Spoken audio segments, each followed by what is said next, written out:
and it is the Chanel Mini. What's she coming out with next?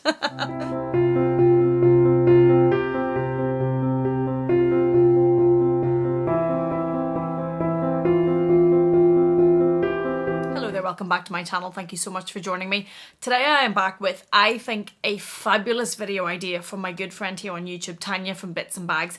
I think this video will be so informative for anyone that is thinking of buying any of these items, and that is what we're here to do. We're here to talk about these items, give you a little bit of insight into them, and then if you're making a decision whether to spend your hard-earned money on these things, this can help you know whether or not this is something that would annoy you, or whether or not this is something that you can live with, and whether or not you would still love this bag. So this was Tanya's tag video to do the design flaws of the items that we love, or the features of the bags and the items that we love that we would change. If we could change something about these items, what would it be that we would change, and what do we think would make it better? And that's what I'm going to bring to you today, so stay tuned. Number one, and this is easy, it's the Chanel Classic Flap, because I did change this.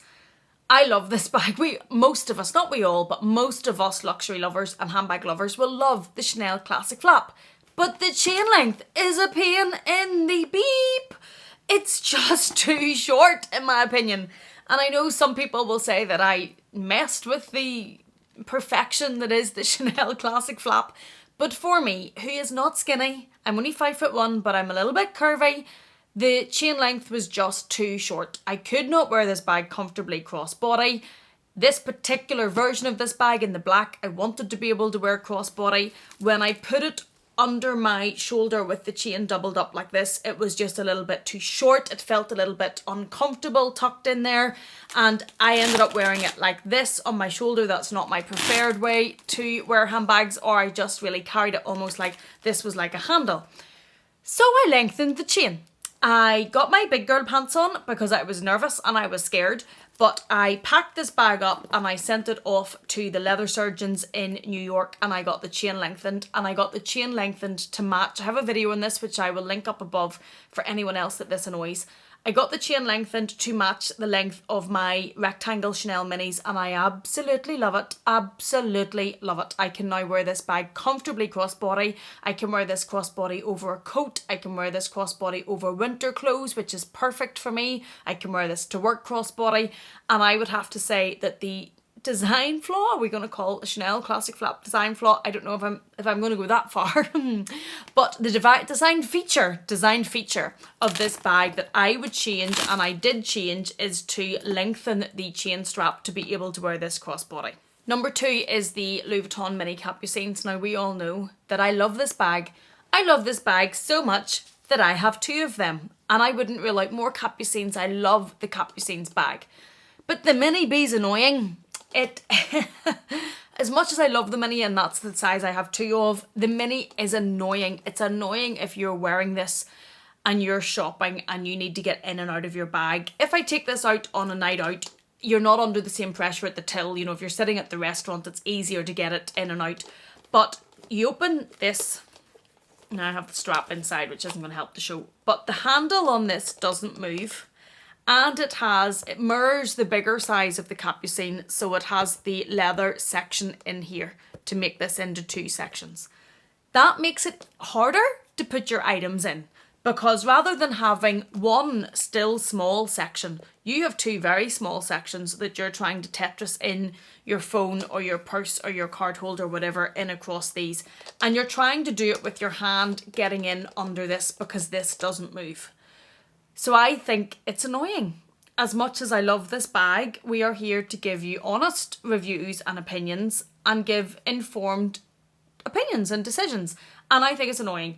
I would, at the very least, take out this middle section, so as you had one bigger space in here that all of your items can just slide in. I think it's hard enough getting in under this handle, and it's not just because this is plexiglass. That one's the same. This handle doesn't move. It's hard enough getting your items in your hand in and out under that without this little section in the middle. If there was a way that they could preserve the beauty of this bag, because don't get me wrong, it's absolutely stunning, and this doesn't put me off them, it doesn't stop me buying them because I'd be foolish, but it would be better if there was a way to preserve the beauty and the classic shape and classic structure of this, if they could somehow make this move. If you could get this out of the way, it would be even easier and even better to be able to get in and out of your stuff. But certainly at least getting rid of that flap would be a start. And it wouldn't be just quite so Tetrisy whenever you're using the bag. Number 3 is the Chanel 19. Now again, this doesn't put me off because, oh look, doesn't that just work well in the screen? We can see too. We have the Chanel 19 in the black and we have the Chanel 19 over here in the houndstooth tweed, and I love the Chanel 19. I think it's fabulous. Both of mine are the smallest size that it comes in. It's called the medium, but it's the smallest.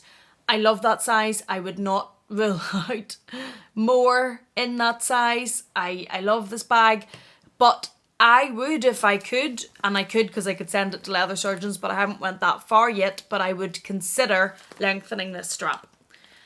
I can wear this crossbody and I can wear this comfortably crossbody, but it just sits a little bit higher than I would prefer my bags to sit if I could draw out the design and have it the exact length that I would like. I haven't ruled out sending it off. I have noticed as I've continued to lose a bit of weight, it's sitting slightly better. But if whenever I settle, I'm still not happy with the length, I'll send and get this lengthened. But at the minute, it annoys me a little bit that it's just not that little bit longer to just sit exactly where I want it to sit. Now, I know that everybody's different and they have to get strap lengths to try and suit everybody, but if it's my opinion, I would like it to sit a little bit longer. Number 4, and I am really going at some of my most loved bags here, and it is the Chanel Mini. What's she coming out with next? I love the Chanel Mini. As you know, I don't even want to count many Chanel Minis I have now. I'm very, very fortunate. I have quite a few. I wouldn't rule out more because they bring out colours and they bring out fabrics. I love them. They're so easy to wear because of the crossbody length. I am not saying that I would change this one because the beauty of lambskin is that lambskin takes the colour so well, and I love colour and I love deep colour. The lambskin saturates with the colour and it's so strong, and it just takes the colour so well. But if I could change one thing, I wouldn't change it on this particular bag, but I would make the bag also in caviar again. I would give the option, and there hasn't been caviar minis in a while in the traditional mini. I would give the option of having the mini in caviar as well as in lambskin. And again, I'm not saying I would change this one because this colour's fab, but I would, for the new ones coming out with new colours, I would just change their design process. Sorry, Chanel. Don't blacklist me. Don't blacklist me. But I would change the design process to also be producing the minis in caviar again, because it's so durable and it's so easy to wear and it's so carefree, and I just would love to have that option again. Number 5, and this is a bag that I no longer have, and it is the Louis Vuitton Nano Speedy. I sold this bag in my recent vlog sale. I can't say that this is the reason that I sold it. I wasn't using it. I wasn't reaching for it at all, even though I thought I was going to use it so much.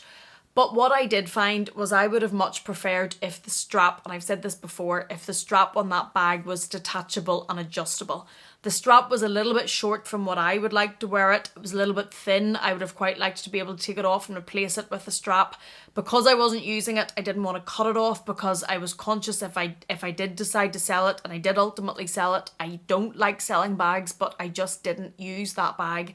And I could, if I was to alter their design, I would make that strap adjustable and removable. Number 6 are the Chanel espadrilles. Now, I have featured these in favourite videos, in most used videos, in best purchases videos. I love these. I love these shoes. I love the colour of the teal in them.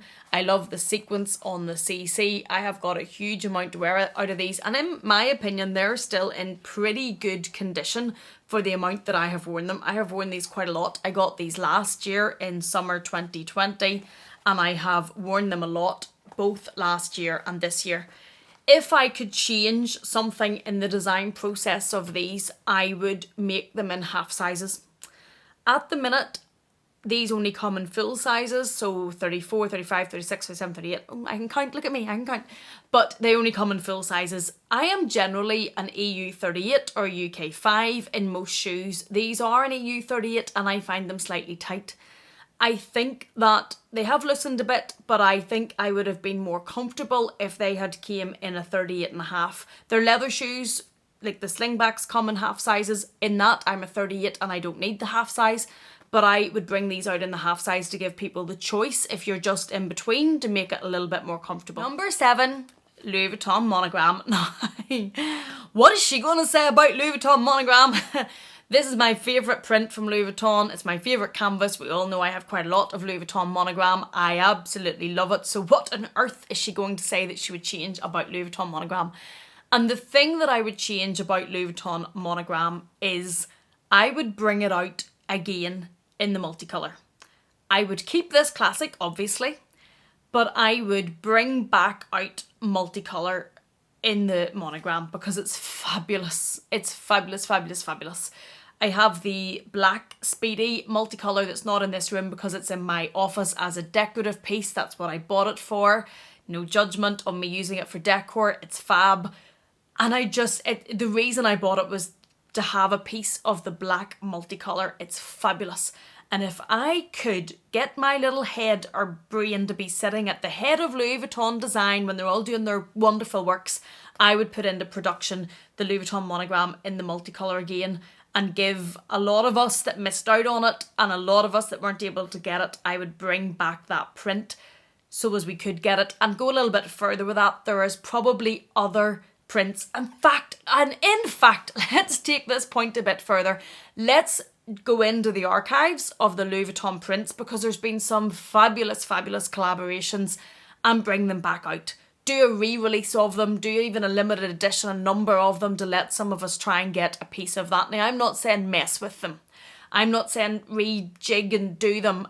Just bring out some of the fabulous classic pieces from the artists that they've collaborated with throughout time, bring them back out, re-release them and give us all a chance to get a piece of them because I would be first in that queue. Number 8, and it is the Gucci Princetons. Now again, these have featured in my most used, my most loved, my best purchase videos because I absolutely love them. But if I was sitting over in design, the size is crazy. It's crazy.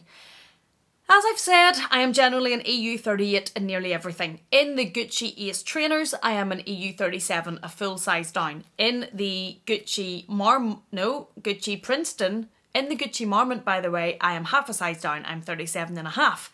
In the Gucci Princeton, I am 38 and a half. If I was sitting over there at Gucci, I'd be sorting out the sizes. Please have some uniformity. I would change these. I would have them more to what is regular sizing. They're very long. So for me to get this on, I had to get the 38 and a half. But when I put it in, my foot in, it can be a little bit like a boat shoe and my foot doesn't come up to the top. So this feels like it's quite long. It feels like it's flapping a bit. It's a little bit tight here compared to normal shoes. And I would just sort sizing out. I would bring it, make this, you could keep this design and not mess with this design because I love these shoes, but making them shorter and fitting to the normal size because they're narrow on the way up. You end up having to go up a size to get your foot in far enough, but then your foot only comes to about here. So you have this length that isn't needed. Your foot's not in there and it just makes it look like a long flappy shoe. I think you should all probably have realised by now you're going to get the truth over here. Might not be what people like to say, but I would sort that out sizing because I love these shoes and they're fabulous shoes. I've worn these and the white ones a lot, but that just annoys me that it looks so long. So if you could just shorten that down, make it a bit more of a normal size, wonderful, wonderful. Now that my rant about the Gucci Princeton mules is over, number 9, and I no longer have this bag anymore, and it is the Louis Vuitton Pochette Métis. I loved the Louis Vuitton Pochette Métis. I really loved that bag. I love the satchel style of the bag. I'm a stationery geek. It really made me happy. I did not like the lock. The lock is the S lock, which is the same as on this trunk. Now when it's on this trunk, that's fine because it's sitting on a desk and you're opening it and closing it. But you do have to push against, you have to hold it and push against something to get it to close. When I was trying to close mine, I kept scratching the lock because you were trying to push it in to get it closed and it could be quite fidgety and quite frustrating. And then that's not even the reason that I don't have mine anymore. All of the glazing issues sorted out, Louis Vuitton. Mine had to go back as being defective and mine was one of the later models, and we had hoped, the majority of us had hoped that as the later models went on, they had solved the issue in respect of the glazing, but mine still cracked. The glazing on one of the gussets towards the back of the bag cracked and the bag had to go back as defective. So absolutely, if there's design flaws we're talking about here in Tanya's video, the lock closure, make it easier to close, and fix the glazing. That has to be one of the biggest design flaws that Louis Vuitton has, is this glazing issue whenever bags have to be returned because they're faulty. I once had, long before I had YouTube and Instagram, I had the Vivian tricolour Louis Vuitton bag, which I loved. I don't even think I have a picture to put it in, but it was a fabulous, fabulous bag. And the glazing on it was awful. It melted, it stuck to my clothes, it stuck to the table. The old Neverfull that I have, the one with the beige interior, there are glazing marks along the fabric on the inside where the Vivian stuck to it.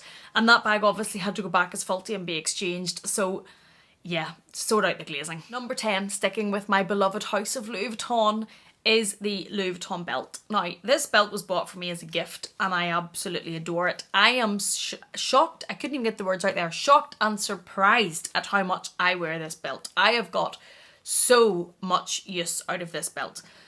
But I don't know if I'm not wearing it right, if that's a thing, because it's a belt, how difficult can it be? So I don't know if I'm not putting it on properly. But there are times that this belt is on me and I have a top or a jumper over it, or that's coming over it with my jeans. And whatever way that I maybe catch it, it does that, it comes out. So I was actually standing in a shop paying for some bits and pieces that I was bringing home for dinner after work the other night. And I went, whatever way I hit it, I did this across it and my belt came out. Now, luckily my trousers didn't fall down because I not be that skinny, but I felt it come out and I then felt that my belt was not closed and was loose, and I felt a bit like I need to put my belt back in because I'm standing in a shop and my belt's out. So whatever it is, if it's me and if I'm not using it right, somebody tell me in the comments, but if it's the design of it and this is what happens, I would do something. I don't know what. I assume they have it in a way that this can go on to any different, you can buy different leather straps so as you can interchange this, and that's maybe why it's not the most secure onto the strap, but it does come out. So I would do something in the, crazy genius heads of the people that design things to make this a bit more secure and not come out whenever you're wearing it, and that is number 10. I'm sorry, please, all of, the Louis Vuitton Chanel gods, I am sorry for what I'm saying about your items, and to my items, I am sorry. But if we're keeping it real and giving you proper information over here, those are the things, about 10 of the items that I own that personally annoy me. And if I could fix what I class to be that design feature or design flaw, I would change that. Hope it's been helpful. Yeah, nobody hate me. Thank you so much for watching. Please take care and I will see you again in the next one.